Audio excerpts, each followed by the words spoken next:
కాకినాడ 3వ డివిజన్ గుడారిగుంట సచివాలయం వద్ద పక్కి మణిబాల ఆధ్వర్యంలో శ్రీ లక్ష్మీ గణపతి నవరాత్రుల మహోత్సవాలను ఘనంగా నిర్వహించారు. గణపతి నవరాత్రులు 9 రోజులు పూజలు అందుకున్న శ్రీ లక్ష్మీ గణపతి స్వామివారి నిమజ్జనోత్సవాన్ని అత్యంత వైభవంగా నిర్వహించారు. కాకినాడ నగరపాలక సంస్థ 3వ డివిజన్ గుడారిగుంట జయప్రకాష్ నగర్లో BJP Kakinada parliament secretary Pakki Manibala ఆధ్వర్యంలో శ్రీ లక్ష్మీ గణపతి నవరాత్రి మహోత్సవాలు అత్యంత ఘనంగా నిర్వహించారు. 9 రోజులు స్వామివారికి విశేష పూజలు జరిపించారు. ఉత్సవాల ముగింపు పురస్కరించుకుని భారీ అన్నప్రసాద వితరణ చేశారు. అనంతరం 11వ రోజు స్వామివారి నిమజ్జనోత్సవాన్ని అత్యంత వేడుకగా జరిపించారు. భారీ ట్రాక్టర్పై స్వామివారి విగ్రహం ఊరేగింపు ప్రారంభించారు. యువత, మహిళలు, చిన్నారులంతా కలిసి పాటలకు నృత్యాలు చేశారు. దారి పొడుగున భారీగా బాణసంచా కాలుస్తూ ఊరేగింపు నిర్వహించారు. అనంతరం సముద్ర జలాల్లో స్వామివారిని నిమజ్జనం చేశారు. ఈ సందర్భంగా పక్కి మణిమాల మీడియాతో మాట్లాడారు. అందరికీ నమస్కారం.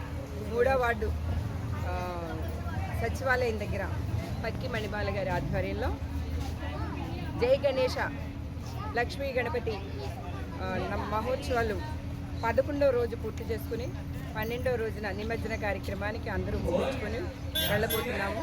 ఈ కార్యక్రమం ఆ గణేష్ దిగ్విజయంగా జరిపించాలని అందరినీ కోరి ప్రార్థిస్తున్నాము. అందరికీ ఆయురారోగ్యాలు ఇచ్చి ఎల్లవేళ